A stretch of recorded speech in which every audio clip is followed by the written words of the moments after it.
बहू ने धक्के मारे। पिता ने 5 जगह बिना बुलाए पलट दी बाजी। वह कांपता हुआ बूढ़ा बाप आधी रात को सड़क पर खड़ा था। सगे बेटे और बहू ने उसकी सारी संपत्ति अपने नाम करवाकर उसे धक्के मारकर घर से निकाल दिया था। जाते जाते उस जालिम बहू ने ताना मारा था कि बिना बुलाए तो कुत्ते भी कहीं नहीं जाते, तुम कहाँ जाओगे। तब उस बेबस पिता को शास्त्रों में लिखी वो 5 जगह याद आई जहां बिना बुलाए जाना चाहिए। और फिर उस लाचार बाप ने जो किया, उसने उस घमंडी बेटे बहू की रूह कपा दी। आसमान से गिरती बारिश की बूंदें उस रात पानी की नहीं बल्कि तेजाब की तरह महसूस हो रही थी।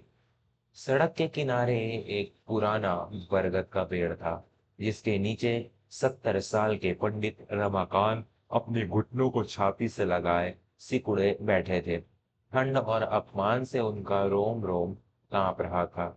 उनका अपना ही खून, उनका इकलौता बेटा सुमित कुछ ही देर पहले उनके सीने में खंजर भोंक कर घर का भारी लोहे का दरवाजा बंद कर चुका था। बहू सुजाता के वे जहरीले शब्द अब भी उनके कानों में पिघले हुए शीशे की तरह गूंज रहे थे, जो उनकी आत्मा को छलनी कर रहे थे। बुढ़े, हमने तुमसे सब कुछ छीन लिया है। अब इस घर पर तुम्हारा कोई हक नहीं। और सुन लो, समाज का नियम है कि बिना बुलाए कोई किसी के दरवाजे पर नहीं जाता। तुम्हारे पास तो अब फूटी कौड़ी भी नहीं है। देखते हैं बिना बुलाए तुम्हें कौन अपने घर में घुसने देता है। सड़क के कुत्तों की तरह तड़प तड़प कर मरोगे तुम। सुजाता के ये शब्द किसी आम इंसान के नहीं, बल्कि एक पिशाचिनी के थे, जिसने एक असहाय पिता का सब कुछ नोच लिया था। सुमित वहीं खड़ा अपनी निर्दयी पत्नी की हाँ में हाँ मिला रहा था। उसकी आंखों में अपने जन्मदाता के लिए रत्ती भर भी दया नहीं थी। सही कह रही है सुजाता बाबूजी, आपने मुझे जन्म दिया था, कोई एहसान नहीं किया। अब आप यहाँ से जा सकते हैं हमेशा के लिए। दरवाजा इतनी जोर से बंद हुआ था कि रमाकांत के सीने का कलेजा फट गया था। यह वही घर था जिसे बनाने के लिए रमाकांत ने अपनी जवानी के दिन रात एक कर दिए थे। यह वही बेटा था जिसके महंगे शौक पूरे करने के लिए उन्होंने अपने पत्नी के आखिरी जेवर तक बेच दिए थे। आज उसी बेटे ने उन्हें कूड़े के ढेर की तरह बाहर फेंक दिया था। रमाकांत की आंखों से बहते खून के आंसू बारिश के पानी में मिल रहे थे। उनके पास ना पैसा था, ना कोई ठिकाना। सुजाता का वह ताना बार बार उनके मस्तिष्क को चीर रहा था कि बिना बुलाए कोई कहीं नहीं जाता। लेकिन तभी उस घोर अंधकार में रमाकांत के भीतर उनके स्वर्गीय पिता द्वारा दी गई शास्त्रों की एक परम सत्य शिक्षा बिजली की तरह कौंध गई। उनके पिता हमेशा एक बात कहते थे, बेटा रमाकांत, दुनिया भले ही कहे कि बिना बुलाए कहीं नहीं जाना चाहिए, लेकिन जीवन में 5 जगह ऐसी होती हैं जहां इंसान को बिना किसी निमंत्रण के, बिना किसी हिचकिचाहट के चले जाना चाहिए। वहां जाने से ना सिर्फ मान सम्मान मिलता है, बल्कि इंसान की सोई हुई किस्मत भी जाग उठती है। रमाकांत ने अपने आंसुओं को पोंछा। उनकी रीढ़ की हड्डी, जो बुढ़ापे और दुख के बोझ से झुक गई थी, अचानक एक ईश्वरीय ऊर्जा से सीधी हो गई। उन्होंने उस भयानक रात में तय किया कि वे उन 5 स्थानों की यात्रा करेंगे। और फिर नियति का वो भयंकर खेल शुरू हुआ, जिसने घमंड में चूर उस बेटे और बहू के पैरों तले से जमीन ही नहीं आसमान भी छीन लिया। रमाकांत के कदम सबसे पहले उस दिशा में उठे जो शास्त्रों में बताई गई पहली जगह थी, ईश्वर का दरबार। कहा जाता है कि भगवान के घर जाने के लिए किसी निमंत्रण पत्र या बुलावा आने की प्रतीक्षा नहीं करनी चाहिए। कांपते कदमों से वे शहर के प्राचीन शिव मंदिर की सीढ़ियों पर पहुंचे। रात के 3 बज रहे थे। मंदिर के वृद्ध पुजारी ने जब रमाकांत को उस इस दयनीय अवस्था में देखा, तो उनका हृदय पसीज गया। पुजारी ने उन्हें तुरंत गर्म शॉल ओढ़ाई और अपने पास बैठाया। मंदिर के प्रांगण में बैठकर रमाकांत ने जब महादेव की विशाल मूर्ति को देखा, तो उनके भीतर का सारा संताप और दुख जैसे भस्म हो गया। उन्होंने ईश्वर से अपने बेटे के विनाश की प्रार्थना नहीं की, बल्कि केवल अपने आत्मसम्मान के लिए लड़ने की शक्ति मांगी। उसी मंदिर में अगली सुबह शहर के एक अत्यंत प्रतिष्ठित और धनी व्यापारी सेठ नारायण दास दर्शन के लिए आए। नारायण दास बहुत बड़े संकट में थे और बुरी तरह घबराए हुए थे। उनके व्यापारिक खातों में एक ऐसी उलझन आ गई थी जिसे बड़े बड़े चार्टर्ड अकाउंटेंट और विद्वान नहीं सुलझा पा रहे थे।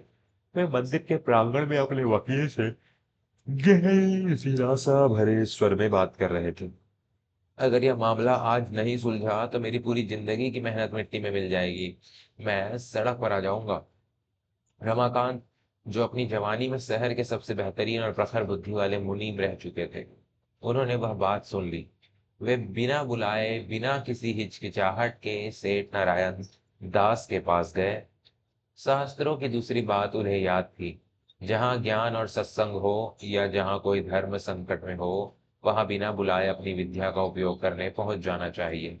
रमाकांत ने अत्यंत शांत और गरिमामय स्वर में कहा, अगर आप मुझे आज्ञा दें तो क्या मैं आपके इस कागजातों को एक नजर देख सकता हूँ?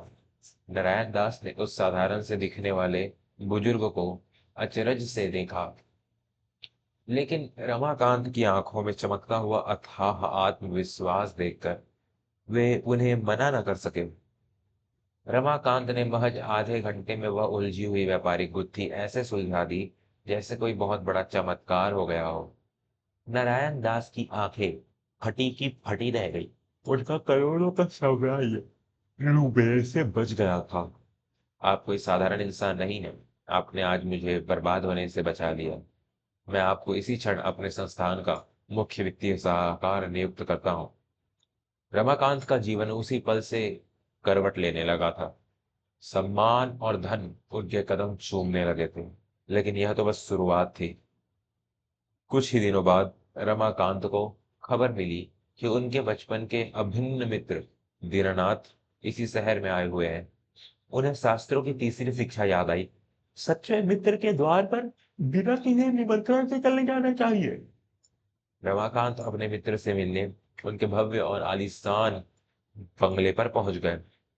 दीनानाथ एक बहुत बड़े उद्योगपति बन चुके थे, लेकिन दुर्भाग्य से उनकी कोई संतान नहीं थी और वे भीतर से नितांत अकेले थे।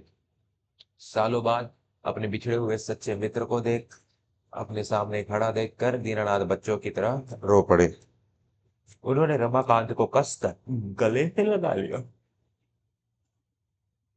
तूने आने में इतनी देर कर दी मेरे भाई। मैं इतने बड़े साम्राज्य के बीच बैठकर भी अंदर से बिल्कुल अकेला था। मुझे एक सच्चे इंसान की तलाश थी। रमाकांत ने उन्हें अपने साथ व विश्वासघात की कोई दुख भरी कहानी नहीं सुनाई, लेकिन दीनानाथ एक सच्चे मित्र थे। वे रमाकांत की आंखों में छिपा सारा दर्द बिना कुछ कहे भी पढ़ चुके थे। उन्होंने उसी दिन अपने वकीलों को बुलाकर रमाकांत को अपने पूरे व्यापार और संपत्ति का बराबर का साझेदार बना दिया। वक्त तेजी से बदलने लगा। एक दिन शहर के सबसे बड़े रसूखदार नेता और बाहुबली ठेकेदार के इकलौते जवान बेटे का अचानक निधन हो गया। पूरा शहर उस नेता के रसूख से डरता था। लोग केवल स्वार्थ और चापलूसी के लिए उसके घर जा रहे थे। शास्त्रों में वर्णित चौथी जगह है किसी के शोक या दुख के समय बिना बुलाए पहुंचना। रमाकांत बिना किसी स्वार्थ के, केवल मानवता के नाते उस ठेकेदार के आंसू पोंछने उसके घर पहुंच गए। उन्होंने उस टूट चुके पिता को अकेले में बैठाकर वो परम आध्यात्मिक ज्ञान दिया जो उन्होंने महादेव के मंदिर में प्राप्त किया था। वह कठोर और खूंखार नेता बच्चों की तरह फूट फूट कर रमाकांत के चरणों में गिर पड़ा। आज जब मेरे अपने सगे मुझे छोड़कर चले गए, तब आप बिना किसी मतलब के मेरा दर्द बांटने आए। आज से आप जो कहेंगे वही मेरा धर्म होगा। मेरी पूरी ताकत आपके पीछे खड़ी है। रमाकांत अब उस शहर की एक ऐसी शक्तिशाली हस्ती बन चुके थे जिनके केवल नाम लेने से ही बड़े बड़े काम हो जाते थे। उनका मान सम्मान अब आसमान छूने लगा था। उनका निवास अब एक साधारण घर नहीं, बल्कि एक भव्य हवेली बन चुका था, जहां न्याय, धर्म और सच्चाई का वास था।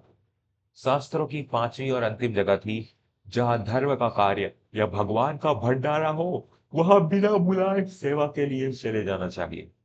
रमाकांत एक बहुत बड़े धार्मिक कष्ट में बिना किसी बुलावे के सामान्य सेवादार के रूप में गए। उनकी निष्ठा, उनका ज्ञान और उनकी ईमानदारी देखकर पूरे शहर के लोगों ने सर्वसम्मति से उन्हें उस करोड़ों के ट्रस्ट का मुख्य अध्यक्ष बना दिया। अब रमाकांत शहर के सबसे अमीर, सम्मानित और रसूखदार व्यक्ति थे। दूसरी तरफ नियति अपना इंसाफ का चक्र बड़ी बेरहमी से घुमा रही थी। सुमित और सुजाता का अंधा घमंड भी उनके सर्वनाश का सबसे बड़ा कारण बन गया। सुजाता की असीमित लालच ने सुमित को एक बहुत बड़े जुए और सट्टेबाजी के काले दलदल में धकेल दिया। रातों रात करोड़पति बनने की अंधी हवस में उन्होंने वह पुश्तैनी मकान भी गिरवी रख दिया जिसे उन्होंने अपने पिता से धोखे से छीना था। और फिर नियति का वह भयानक दिन आया जब सट्टेबाजी के एक बड़े खेल में उनका सब कुछ पूरी तरह से डूब गया। कर्जदारों और गुंडों ने घर में घुसकर उन्हें बेरहमी से पीटा और घर से घसीट कर सड़क पर फेंक दिया। नियति का सबसे क्रूर न्याय देखिए, जिस दरवाजे से उन्होंने अपने बुजुर्ग पिता को धक्के मारे थे, ठीक उसी दरवाजे पर आज उन्हें सरेआम बेइज्जत करके निकाला गया था। सुजाता अपनी छाती पीट पीट कर चीख रही थी, हाय राम, हम लुट गए, बर्बाद हो गए, अब हम कहाँ जाएंगे, हमारे पास तो कुछ नहीं बचा। सुमित के पास इस दर्दनाक सवाल का कोई जवाब नहीं था। उसके सिर से खून बह रहा था और शरीर पर फटे हुए कपड़े झूल रहे थे। लगातार 3 दिनों तक उन दोनों को अन्न का एक दाना भी नसीब नहीं हुआ। वे शहर की सड़कों पर पागलों और भिखारियों की तरह भटक रहे थे। कूड़ेदान से झूठा खाना ढूंढकर खाने की दर्दनाक नौबत आ गई थी।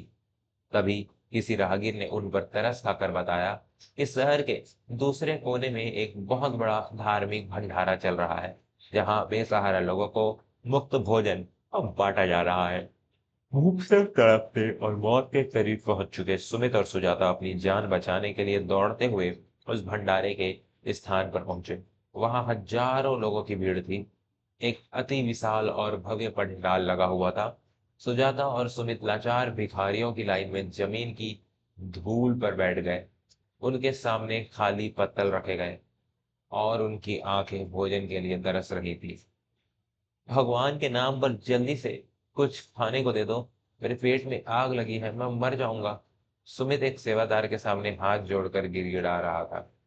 तभी पूरे पंडाल में एक गूंजती हुई, शांत लेकिन असीम रौबदार आवाज गूंजी, इन भूखों को भरपेट भोजन करवाओ। ईश्वर के दर पर कोई भी इंसान भूखा नहीं सोना चाहिए। सुमित और सुजाता ने चौंक कर सामने की ओर देखा। उसे देखते ही उनके पैरों के नीचे की जमीन नहीं खिसकी, बल्कि उनके रगों में दौड़ता खून भी जम गया।